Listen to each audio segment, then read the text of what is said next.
അക്ബർ അല്ലാഹു അക്ബർ അല്ലാഹു അഹു അക്ബർ അല്ലാഹു അക്ബർ അല്ലാഹു ലാ ഇലാഹ ഇല്ലല്ലാഹു അല്ലാഹു അക്ബർ അക്ബർ അല്ലാഹു മമ്മം അല്ലാഹു അമ്മുമ്മ അല്ല അക്ബർ അമ്മം.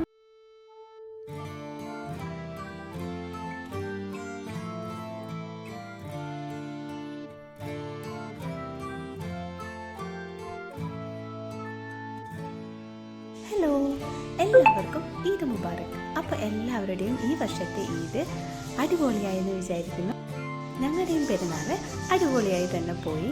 പിന്നെ ആകെ ഉണ്ടായിരുന്നൊരു പ്രശ്നം, നല്ല വെയിൽ. അതെല്ലാവർക്കും ഉള്ളതാണ്. ഈ വെയിലത്ത് എല്ലാവർക്കും പുറത്തിറങ്ങാൻ പറ്റില്ല എന്നുള്ളൊരു കുറച്ച് ആളുകൾക്കെങ്കിലും ഉണ്ടാകും. ഇത്രയും ദിവസം നമ്മൾ നോമ്പെടുത്തിട്ട് പിന്നെ പെട്ടെന്നൊരു ദിവസം നോമ്പില്ലാണ്ടാവുമ്പോഴുള്ള ചെറിയൊരു ബുദ്ധിമുട്ട്, ഫുഡ് നമുക്ക് കഴിക്കാൻ തോന്നില്ല, അങ്ങനെയുള്ള ഒരു ചെറിയ പ്രശ്നങ്ങളൊക്കെ ഉണ്ടാവാറുണ്ട്. എനിക്കും അതുണ്ടായിരുന്നു. അങ്ങനെ കാലത്തെ ചായയുടെ എല്ലാം കഴിഞ്ഞ് ചെറിയ ചെറിയ നമ്മൾ ക്ലീനിങ് പരിപാടിയിലേക്ക് നിന്നു. ഇത്രയൊക്കെ നമ്മൾ വീട് ക്ലീൻ ചെയ്താലും വീട്ടിൽ ഗസ്റ്റ് വരുന്നു എന്ന് പറഞ്ഞാൽ നമ്മുടെ വീട് നമ്മൾ എത്ര ഒരുക്കിയാലും നമുക്ക് മതിയാവില്ല. അതുപോലെ തന്നെയാണ് പെരുന്നാളിൽ വിരുന്നുകാരും കുടുംബക്കാരൊക്കെ വരുമ്പോൾ നമ്മൾ വീട് എത്ര ഒരുക്കിയാലും നമുക്ക് മതിയാവില്ല. അതുപോലെ പെട്ടെന്നൊരു ചേഞ്ച് വരുന്നൊരു സ്ഥലമാണ് നമ്മുടെ ബെഡ്റൂം. കാരണം നമ്മളൊരു ബെഡ്ഷീറ്റ് നല്ലൊരു കളർഫുള്ളായിട്ടുള്ള അല്ലെങ്കിൽ നല്ലൊരു ബെഡ്ഷീറ്റ് മാറ്റിയാൽ തന്നെ നമ്മുടെ റൂമിന് നല്ലൊരു ചേഞ്ച് തന്നെ വരാറുണ്ട്. അപ്പോൾ എനിക്ക് എപ്പോഴും ഇഷ്ടമുള്ളൊരു കാര്യമാണ് ബെഡ്ഷീറ്റ് വീക്കിലി മാറ്റിക്കൊണ്ടേയിരിക്കും. അങ്ങനെ ബെഡ്ഷീറ്റ് നമ്മൾ മാറ്റുമ്പോൾ റൂമിനൊരു പ്രത്യേക ഒരു ഭംഗി കിട്ടാറുണ്ട്. എനിക്കത് ഇഷ്ടമാണ് കേട്ടോ. അപ്പോൾ ഞാൻ പെരുന്നാളല്ലേ, വീട്ടിലെ ആൾക്കാരൊക്കെ വരുന്നതല്ലേ എന്ന് പറഞ്ഞ് പുതിയ ബെഡ്ഷീറ്റൊക്കെ എടുത്ത് റൂമെല്ലാം നീറ്റാക്കി വെച്ചു.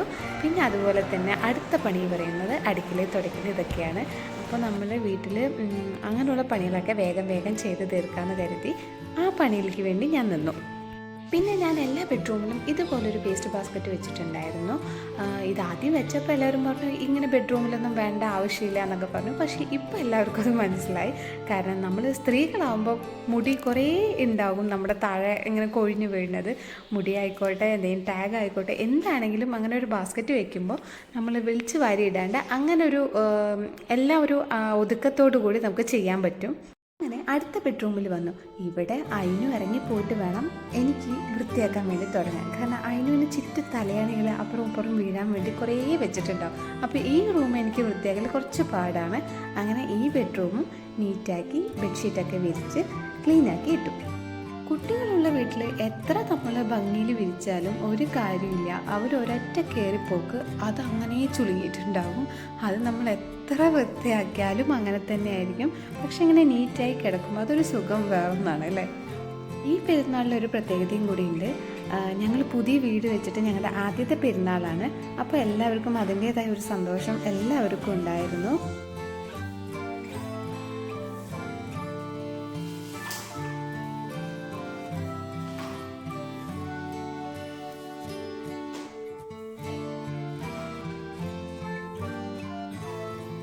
പറയാൻ വിട്ടുപോയി, ഇതാണ് എൻ്റെ പെരുന്നാൾ ഡ്രസ്സ്. ഏറ്റവും സിമ്പിളായിട്ട് ഒരു കോട്ടൺ ഡ്രസ്സാണ് എടുത്തത്.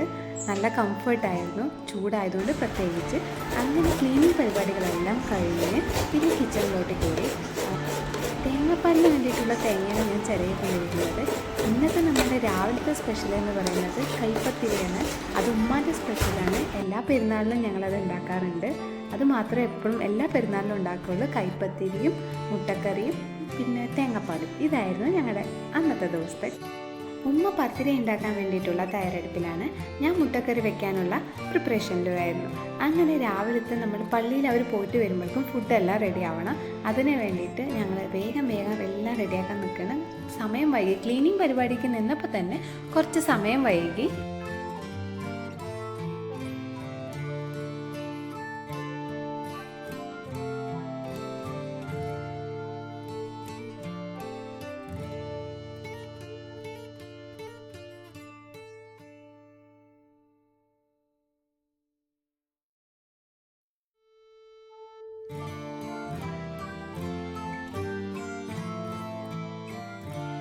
അങ്ങനെ പത്തിരിയുടെ പരിപാടിയൊക്കെ ഒരു സൈഡിൽ നടന്നുകൊണ്ടിരിക്കുന്നുണ്ട്. നമ്മുടെ ഹൗസ് വാമിങ്ങിന് കിട്ടിയ ഒരു ഗിഫ്റ്റാണ് ഇത്, കാസറോൾ. എനിക്ക് നല്ല ഇഷ്ടപ്പെട്ടതാണ്.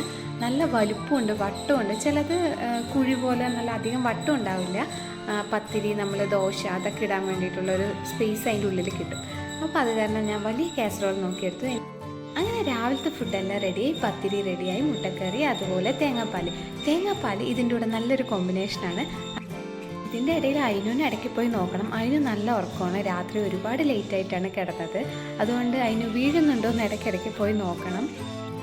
ചിലർ രാവിലെ തന്നെ പെരുന്നാൾ ഡ്രസ്സൊക്കെ ഇട്ടിട്ട് ഒരുങ്ങിയിരിക്കും. ചിലർ പണിയെല്ലാം കഴിഞ്ഞിട്ട് വൈകുന്നേരം പുറത്തൊക്കെ പോകുമ്പോൾ ആ സമയത്തായിരിക്കും റെഡിയാവുക. ഓരോ ഭാഗത്തും ഓരോ രീതിയാണ്.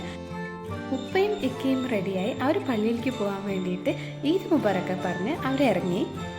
സമയം വൈകിയോ എന്നുള്ള ടെൻഷനിലാണ് രണ്ടാളും വേഗം ഓടാൻ നിൽക്കുകയായിരുന്നു.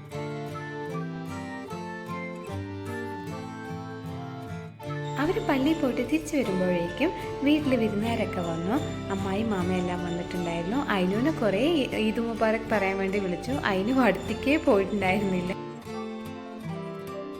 രാവിലെ തന്നെ വെയിൽ കാണുമ്പോൾ പുറത്തേക്ക് പോകാൻ കൂടി തോന്നില്ല. അത്ര വെയിൽ, ചുട്ട് പൊള്ളുന്ന വെയിലാണ്. അതിന് ഓടുമ്പോൾ തന്നെ ഞാൻ വിളിച്ചുകൊണ്ടേ ഇരിക്കുകയാണ്, ഉള്ളിൽ കയറി എന്ന് പറഞ്ഞിട്ട്.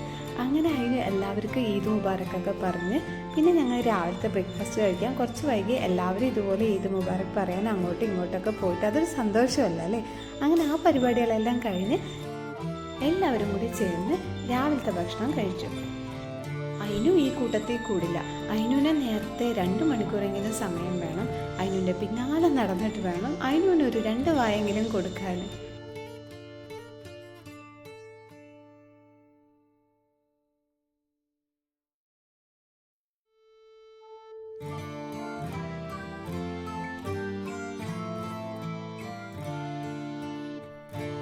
കാലത്തെ പണിയെല്ലാം കഴിഞ്ഞപ്പോൾ പിന്നെ ഉച്ചയ്ക്കുള്ള പണിയിലാണ്.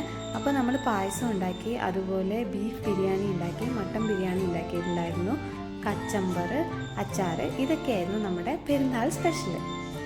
ഈ പെരുന്നാളിൽ നമുക്ക് കുറച്ചധികം ഗസ്റ്റുകൾ ഉണ്ടായിരുന്നു. നമ്മുടെ ഹൗസ് വാമിങ്ങിന് വരാൻ പറ്റാത്ത കുറേ പേര് പെരുന്നാളിലാണ് വന്നത്. പിന്നെ അതുപോലെ നമ്മുടെ റിലേറ്റീവ്സ്, അങ്ങനെ എല്ലാവരും ഉണ്ടായിരുന്നു ഈ വർഷത്തെ പെരുന്നാളിന്. അതുപോലെ ചില്ലി ചിക്കനും ഉണ്ടായിരുന്നു, പിന്നെ കാച്ചാറും ഉണ്ടാക്കിയിട്ടുണ്ടായിരുന്നു. ഉച്ചത്തെ ഫുഡൊക്കെ കഴിച്ചു കഴിഞ്ഞപ്പോൾ തന്നെ ഒരു വഴിക്കായി. കുറച്ചേ കഴിച്ചുള്ളെങ്കിൽ പോലും ഈ ചൂട്ടത്ത് നമുക്ക് പുറത്തിറങ്ങാൻ കൂടി വയ്ക്കില്ല. അത്രയും ടയേർഡായി പോകും നമ്മൾ. അങ്ങനെ വൈകുന്നേരം ആയപ്പോൾ പിന്നെ അയിനുവിൻ്റെ കളി തുടങ്ങി. വെയിൽ മെല്ലൊന്ന് ഒതുങ്ങി വരുന്നേ ഉള്ളൂ, എന്നാൽ അയിനുവിൻ്റെ ക്ഷമയൊക്കെ പോയി. അങ്ങനെ വെളിയിലിറങ്ങി മൂത്താപ്പി അയിനു കൂടിയിട്ട് ബോൾ കളിക്കുകയായിരുന്നു. അയിനുവിൻ്റെ സന്തോഷം കല്ലാരെ അറിയാം. അയിനുവിന് വീട് നിറച്ച ആൾക്കാർ വേണം. അത് ചെറിയവരായാലും വലിയവരായാലും അയിനുവിന് അവരെല്ലാം ഈക്വലാണ്. അയിനുവിൻ്റെ ഒപ്പം കളിക്കണം. അതാണ് അയിനുവിൻ്റെ സന്തോഷം. പെരുന്നാളായിട്ട് ഞങ്ങൾ പുറത്തൊന്നും കറങ്ങാൻ പോയിട്ടുണ്ടായിരുന്നില്ല. എനിക്ക് തോന്നുന്നു ഒട്ടുമിക്ക ആൾക്കാരും ഇങ്ങനെ തന്നെ ആയിരിക്കാം. വീട്ടിലെല്ലാവരും കൂടി ഒത്തൊരുമിച്ച് ഇരിക്കുന്നതായിരിക്കും കൂടുതലും. അങ്ങനെ ആയിരിക്കാം. കാരണം ഈ ചൂട്ടത്ത് ആർക്കും പുറത്ത് പോകാനുള്ള ഒരു ശേഷി ഉണ്ടെന്ന് തോന്നുന്നില്ല. ഞങ്ങളും അങ്ങനെ തന്നെയായിരുന്നു. ഞങ്ങൾ രാവിലെ തൊട്ട് വൈകുന്നേരം വരെ എവിടെയും പോയില്ല. രാത്രി ആയപ്പോഴാണ് നമ്മുടെ അടുത്ത്, നമ്മുടെ ആലത്തൂർ തന്നെ പെരുന്നാൾ ഫെസ്റ്റ് ഉണ്ട് എന്ന് അറിഞ്ഞു. അതിൻ്റെ പാട്ടും സൗണ്ടൊക്കെ കേൾക്കുന്നുണ്ടായിരുന്നു. പക്ഷെ ഞങ്ങൾക്ക് പോകാൻ കഴിഞ്ഞില്ല. എല്ലാം കഴിഞ്ഞ് എല്ലാവരും പോയി ഒരു 10 മണി ആവാറായപ്പോഴാണ് ഞങ്ങൾ ജസ്റ്റ് ഒന്ന് പുറത്തിറങ്ങിയതാണ്. നോക്കുമ്പോൾ പരിപാടിയൊന്നും കഴിഞ്ഞിട്ടുണ്ടായിരുന്നില്ല. അതിനൊരു ഭാഗ്യമുണ്ടായിരുന്നു കാണാൻ വേണ്ടിയിട്ട്. അതിനും അത് കണ്ടപ്പോൾ തന്നെ ഭയങ്കര ഹാപ്പിയായി. ഡാൻസും ദഫും മുട്ടൊക്കെ കണ്ടിട്ട് പിന്നെ അതിനും അവിടെ പോയി അത് കാണണം എന്ന് പറഞ്ഞ് അടുത്ത് പോയി നിന്ന് എല്ലാം കാണിച്ചു കൊടുത്തു.